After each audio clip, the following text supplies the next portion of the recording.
Hi. నిన్నొచ్చేసి మనం 2 programmes చేసాం వాలిడేషన్స్. ఇవాళ సమ్ మోర్ ప్రోగ్రామ్స్ వాలిడేషన్స్ చేద్దాము. సో, నేను నెక్స్ట్ ప్రోగ్రామ్ ఏం తీసుకుంటున్నానంటే ప్రోగ్రామ్ 3.html అని చెప్పి తీసుకుంటున్నాను. ఇక్కడ నేను ఫస్ట్ స్నిప్పెట్ తీసుకుంటున్నాను. ఆ తర్వాత మనకి ఒక కంటైనర్ కావాలి. ఎందుకంటే మనం ఆ కంటైనర్‌లో ఒక ఏజ్‌ని వాలిడేట్ ఎలా చేస్తాం? అంటే మనం ఆల్రెడీ ఏజ్‌ని వాలిడేట్ చేసాం కదా సార్ అనుకోవచ్చు. కానీ అది ఎలా చేసామంటే మనం కండిషన్ మనం చెక్ చేస్తూ చేసాం. అలా కాకుండా సిస్టమ్ జనరేటెడ్ ఎలా చేస్తామనేది చేద్దాం మనం. సిస్టమ్ జనరేటెడ్ అంటే అర్థం ఏంటంటే మనమే input minimum and maximum values రెండు మనమే ఇస్తే ఆటోమేటిక్గా అది ఎలా చెక్ చేసుకొని అది ప్రాపర్ మెసేజ్ మనకి ఎలా ఇస్తుంది అంటే మనం కస్టమైజ్డ్ మెసేజ్ కాకుండా ప్రీ డిఫైన్డ్ అంటే సిస్టమ్ జనరేటెడ్ మెసేజ్ ఎలా చూపిస్తుంది. సో అవి ఏ టైప్ ఆఫ్ మనకి అవైలబిలిటీ ఉంటాయి. సో ఫర్ ఎగ్జాంపుల్ నేను ఏం చేస్తాను, మ్యాక్సిమం ఏజ్ 18 తీసుకుంటున్నాను అండ్ మినిమం ఏజ్ వచ్చేసి నేను 1 తీసేసుకున్నాను. రిక్వైర్డ్ అంటే బ్లాంక్ ఎంటర్ చేస్తే not accepting, that's why it's required అని పెట్టుకుంటున్నాను. రిజల్ట్ చూపించడానికి మనం బేసిక్గా అన్నిటికీ ఏం పెడుతున్నాము, రిజల్ట్ అని పెడుతున్నాము. నేను దీనికి ఎర్రర్ అని పెట్టుకుంటాను. సో ఎర్రర్ మెసేజ్ చూపించాలనుకుంటున్నాం కాబట్టి ఆ స్పాన్ కూడా క్లోజ్ చేసాము. ఇక్కడ మనం ఏం చేస్తామంటే ఒక బటన్ తీసుకుంటాము. ఆన్ క్లిక్ చేసినప్పుడు ఏం జరగాలి, నాకు ఇక్కడ ఒక వాలిడేషన్ జరగాలి. Validate age. మెథడ్స్ ఎప్పుడు రాసేటప్పుడు first small, second subsequent capital పెట్టుకోవాలి.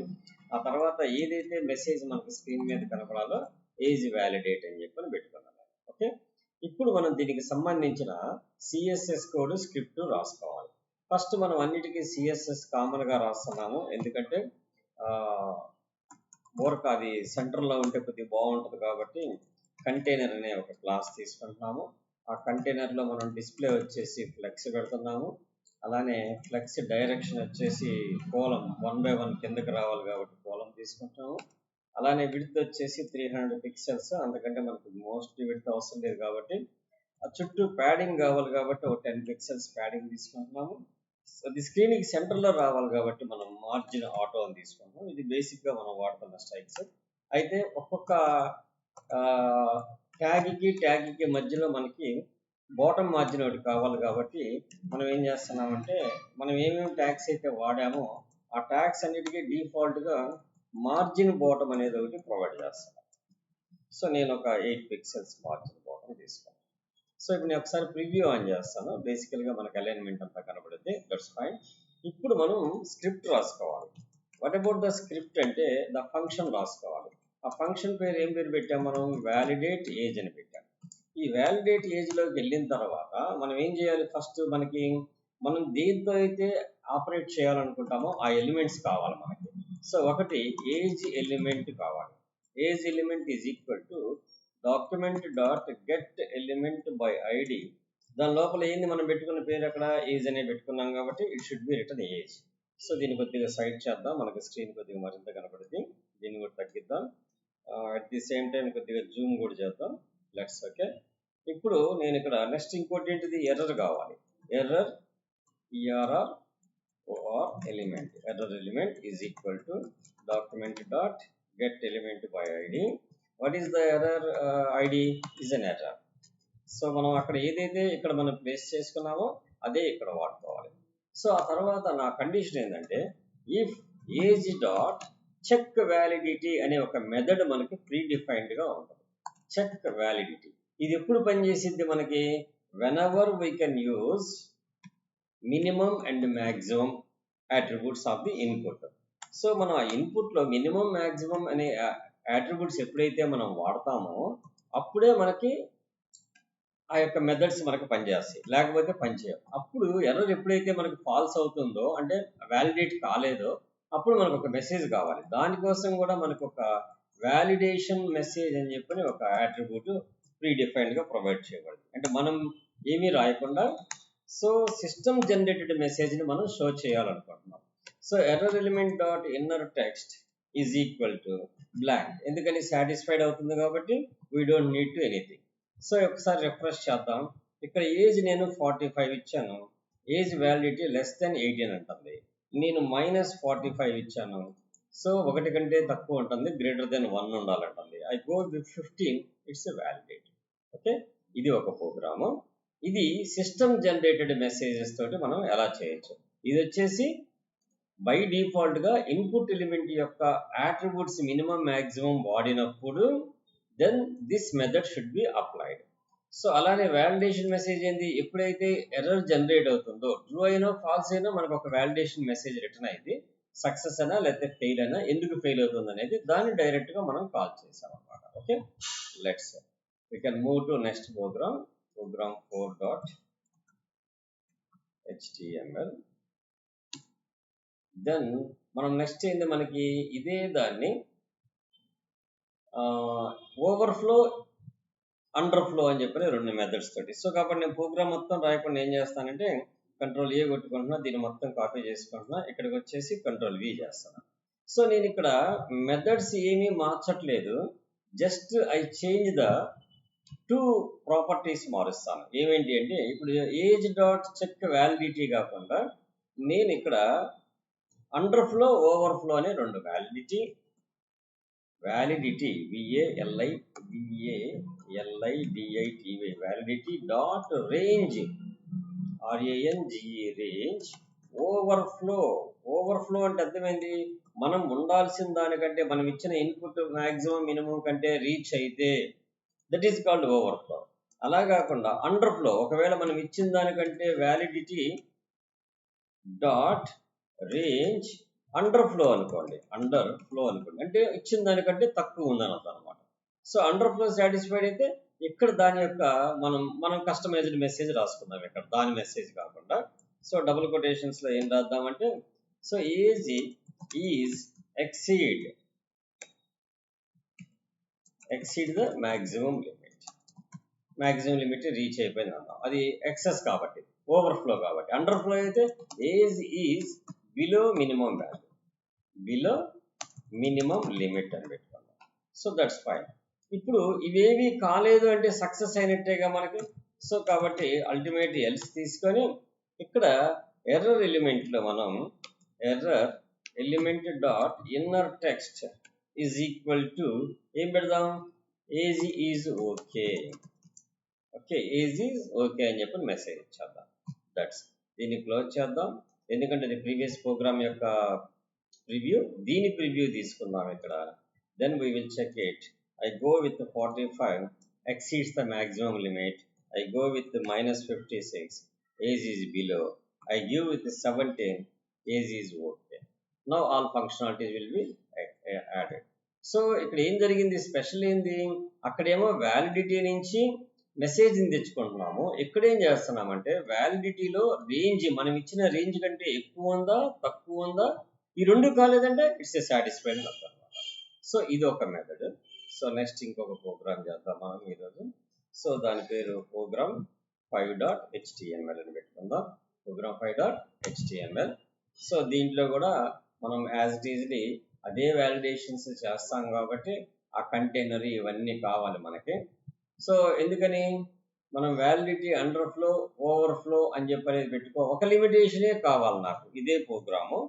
సో నాకేంటంటే అండర్ఫ్లో అయితేనే చెప్పాలి, అదర్ దెన్ ఎంత ఇచ్చినా నాకు ఓకే కావాలి. అంటే ద వ్యాలిడేషన్స్ అనేవి ఒక రేంజ్ కంటే నాకు 2 రేంజెస్ అవసరం లేదు, మినిమం మ్యాక్సిమం అవసరం లేదు.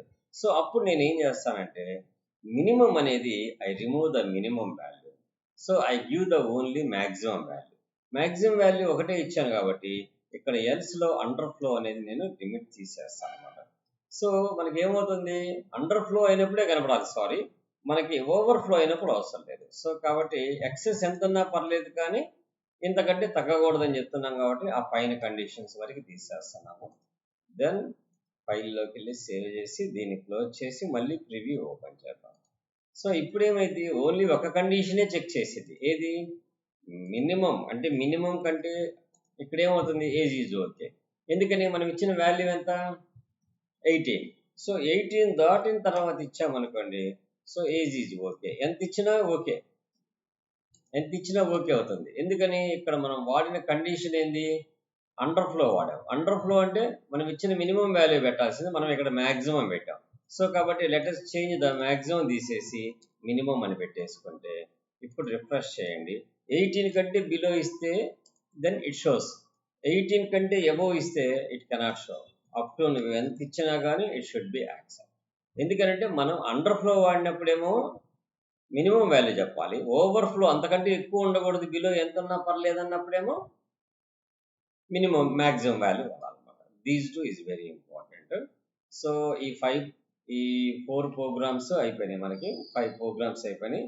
నెక్స్ట్ వచ్చేసి మనం ఏం చేద్దామంటే ఏదైనా ఒక కలరు లిమిట్, టెక్స్ట్ బాక్స్ యొక్క సైజు లిమిట్ ఎక్సీడ్ అయినప్పుడు దాని యొక్క టెక్స్ట్ యొక్క కలర్ మారాలి. నేను ఫర్ ఎగ్జాంపుల్ నాకు 5 క్యారెక్టర్స్ కంటే ఎక్కువ ఉంటే ఒక కలర్ రావాలి, 5 క్యారెక్టర్స్ కంటే బిలో ఉంటే ఒక కలర్ రావాలి. నేను కష్టపడకుండా ఆటోమేటిక్గా అది జరిగిపోవాలి. సో అట్లాంటప్పుడు ఏం చేస్తాము, so then we can take a conditions. So నేను ఆల్రెడీ ప్రోగ్రామ్ 4లో ఏదైతే రాసుకున్నానో అదే స్టైల్స్ నేను ఇక్కడ కాపీ చేసుకుంటాను. ప్రతిదానికి నేను ఆ స్టైల్సే వాడుతున్నాను కాబట్టి సో కంట్రోల్-C, ఇక్కడికి వచ్చేద్దాం. ఇక్కడ డాక్యుమెంట్ టైటిల్ తర్వాత స్టైల్స్ రాసేసుకుందాం. స్క్రిప్ట్ మనం రాద్దాము. సో పోతే ఇప్పుడు మనకి ఏం కావాలి, ఏజ్ అనేది టెక్స్ట్ బాక్స్ యొక్క లెంత్ రీచ్ అయితే నాకు కలర్ చేంజ్ అవ్వాలి. సో కాబట్టి నేను ఇప్పుడు ఏం చేసుకుంటాను, ఒకటి ఏజ్ అయితేనేమో వాల్యూ ఎక్సెస్ అయినప్పుడు ఒక కలరు, ఎక్సెస్ కానప్పుడు ఒక కలరు చేంజ్ అయ్యేటట్టు పెట్టుకోవచ్చు. అంటే మన మెసేజ్ ఏమీ రైజ్ కాకుండా ఓన్లీ ఎక్సెప్షన్ ఒకటే పెట్టుకోవచ్చు. నేను టెక్స్ట్కి పెట్టుకోవచ్చు, అట్ ది సేమ్ టైం దీనికి పెట్టుకోవచ్చు. సో కాబట్టి మనం ఏం చేద్దామంటే ఇక్కడ మనం సబ్మిట్ బటన్ నొక్కినప్పుడే జరగాలి కాబట్టి ప్రస్తుతానికి నేను ఒక టెక్స్ట్కి పెడతాను, చూడండి. సో ఫస్ట్ వచ్చేసి మనం ఏం తీసుకోవాలి, ఇక్కడ డివిజన్ కంటైనర్, మనం పైన స్టైల్ దానికే రాసాం కాబట్టి కంటైనర్ తీసుకుందాం. ఆ తర్వాత ఒక లేబుల్ తీసుకుందాం. ఆ లేబుల్లో నేను ఏం చేస్తానంటే నేమ్ అని పెడుతున్నాను. ఈ నేమ్ నేను ఎంటర్ చేసుకోవాలి. ఎంటర్ చేసుకోవాలంటే నాకు ఒక ఇన్పుట్ కావాలి. దాని యొక్క టైప్ వచ్చేసి టెక్స్ట్ ఉండాలి. దాని ఐడి వచ్చేసి యూజర్ నేమ్ అని పెట్టుకుంటున్నాను. అలానే దాని నేమ్ ప్రాపర్టీ కూడా నేను యూజర్ నేమ్ అని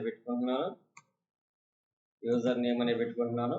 ఆ తర్వాత బ్లాంక్స్ యాక్సెప్ట్ చేయకూడదు కాబట్టి రిక్వైర్డ్ అని పెట్టి సెల్ఫ్ క్లోజ్ చేశాను. ఆ తర్వాత నాకు ఇక్కడ ఎర్రర్ ఏం అవసరం లేదు కాబట్టి సో నేను బటన్ తీసుకుంటున్నాను. ఈ బటన్లో ఆన్ క్లిక్ అనే ఈవెంట్ రాసుకుంటున్నాను. దానికి నేను రాసేది ఏంటంటే కలర్ చేంజ్ చేయాలనుకుంటున్నాను కాబట్టి చేంజ్ కలర్ అనే ఒక మెథడ్ రాసుకుంటున్నాను. సో దాని లోపల కూడా నేమ్ వ్యాలిడేట్ అని చెప్పని పెడుతున్నాను, నేమ్ వ్యాలిడేట్. సో నేను దీన్ని క్లోజ్ చేసేసి ఒకసారి దీన్ని ప్రివ్యూ చూస్తాను. That's okay, fine. సో ఇప్పుడు నేను స్క్రిప్ట్ రాయాలి ఇక్కడ. So I can go with script రాసుకుంటాను. నేను ఇప్పుడు ఏం రాస్తాను, ఫస్ట్ స్క్రిప్ట్ రాయాలంటే మనకి ఏమేం కావాలి, స్క్రిప్ట్ తీసుకుందాం. స్క్రిప్ట్ క్లోజ్ చేసిన తర్వాత మనకి నేమ్ ఎలిమెంట్ కావాలి. So name element is equal to document dot get element by ID. ఆ యూజర్ ఐడి పేరు ఏం పేరు, మన యూజర్ నేమ్ అని పెట్టుకున్నాం. సో కాబట్టి అది తెచ్చుకున్నాం. మనకి ఇక స్పాన్ అనేది ఎర్రర్ అనేది లేదు కాబట్టి no need of to that thing. ఇక్కడ నేను ఏం చేయాలంటే ఒక లెంత్ తీసుకున్నాను. Let L is equal to name element dot value dot length, LENGTH, అంటే ఆ నేమ్ యొక్క లెంత్ ఎంతో చెక్ చేసుకుంటున్నాను. ఇప్పుడు ఏం చేస్తాను, ఇఫ్ ఎల్ గ్రేటర్ దెన్ 5 అయితే, ఎల్ గ్రేటర్ దెన్ 5 అయింది అనుకోండి, అప్పుడు నాకేం జరగాలి, ఆ యూజర్ నేమ్ ఏదైతే ఉందో ఆ నేమ్ ఎలిమెంట్ యొక్క స్టైల్ యొక్క కలర్ వచ్చేసి నాకు ఏమవ్వాలి, గ్రేటర్ దెన్ 5 అంటే is equal to double quotations లో రెడ్ అని రాస్తాను. ఎల్స్ కాలా అంటే 5 కంటే కాలేదంటే బిలో అని అర్థం కదా. So name element dot style dot colour is equal to I go with green. That's so 2 properties apply చేశాను. ఇక్కడ రిఫ్రెష్ చేశాను. ఇక్కడ నేను టైప్ చేసేటప్పుడు ఎప్పుడైతే రీచ్ అవుతుందో గ్రీన్ వస్తుంది బిలో ఉన్నప్పుడు, ఎప్పుడైతే రీచ్ బిలో ఉంటే రెడ్. ఇప్పుడు చూడండి నేను ఇక్కడ టైప్ చేస్తాను, టైప్ చేసి నేమ్ వ్యాలిడేట్ అని కొట్టాను, ఇక్కడ గ్రీనే ఉంది. సో ఎందుకని, గ్రేటర్ దెన్ 5 అయితేనే కదా రెడ్ వచ్చేది. సో నేను ఇంకొద్దిగా టైప్ చేసి కొడితే నేమ్ వ్యాలిడేట్ అనేది ఫంక్షన్ ఫైల్ కాల. సో ఒకసారి వ్యాలిడేషన్లో ఎక్కడ తేడా ఉందో చూద్దాము. So length greater than name element dot value dot length, it's a method, then length length greater than 5 అయితే నేమ్ ఎలిమెంట్. ఓకే, మనం తీసుకున్నది ఏంటి? టెక్స్ట్ బాక్స్ పేరు యూజర్ నేమ్. ఇక్కడ మనం ఎలిమెంట్ ఏం తీసుకున్నాం? గెట్ ఎలిమెంట్ బై ఐడికి user name. Very good. Let L equal to length తీసుకుంటున్నాము. లెంత్ గ్రేటర్ దెన్ 5 అయితే ఆ నేమ్ ఎలిమెంట్ ఏదైతే ఉంటుందో దాని యొక్క స్టైల్ కలర్ గ్రీన్ అని ఇచ్చేసాము, రెడ్ ఇచ్చాము. ఎప్పుడైతే మనం బటన్ ప్రెస్ చేస్తామో అప్పుడే ఇది జరగాలి. సో మనం అసలు ఫంక్షన్ పేరే రాయలేదు, అందువల్ల మనం ఓపెన్లో రాసాం కాబట్టి it should not be work. మనం ఫంక్షన్ పేరు ఏంది? Change colour. సో దీన్ని మొత్తాన్ని ఫంక్షన్లో పెట్టేస్తే ఇట్ షుడ్ బి వర్క్స్. మనం ఫంక్షన్ రాయకుండా ఓపెన్లో రాసాం కాబట్టి అది స్క్రిప్ట్ ఎగ్జిక్యూట్ కావట్లేదు. ఇప్పుడు లోపల పెట్టేసి ఒకసారి ఫార్మాట్ డాక్యుమెంట్ చేద్దాం. ఇక్కడికి వచ్చిన తర్వాత నేను టైప్ చేసి కొడితే రెడ్ వస్తుంది. నేను మినిమం లెటర్స్ టైప్ చేసి కొడితే ఇట్స్ గ్రీన్ వస్తుంది. ఎక్సీడ్ కొడితే రెడ్ వస్తుంది అన్నమాట. సో అలా మనం డైనమిక్గా కూడా దాని యొక్క కలర్ చేంజ్ అయ్యేటట్టు మనం రాసుకోవచ్చు అనమాట. ఓకే, సో ఫస్ట్ ఈ 6 ప్రోగ్రామ్స్ ప్రాక్టీస్ చేయండి. నేను ఇవన్నీ కూడా మీకు గ్రూప్లో పెడతాను. సో ఈ ప్రోగ్రామ్స్ ప్రాక్టీస్ చేసిన తర్వాత మనం next programs email ID validations అవన్నీ చూద్దాము. ఓకే, నా వీడియో నచ్చినట్టయితే లైక్ చేయండి, షేర్ చేయండి. మీరు ఎక్కువగా లైక్ చేసి షేర్ చేస్తే నెంబర్ ఆఫ్ పీపుల్ కనుక సబ్స్క్రైబ్ చేసుకుంటే నేను ఇంకా మంచి మంచి వీడియోస్ పెట్టడానికి ట్రై చేస్తాను. ఓకే, మనం గురువారం నుంచి రియాక్ట్ క్లాసెస్ స్టార్ట్ చేస్తాను. ఓకే.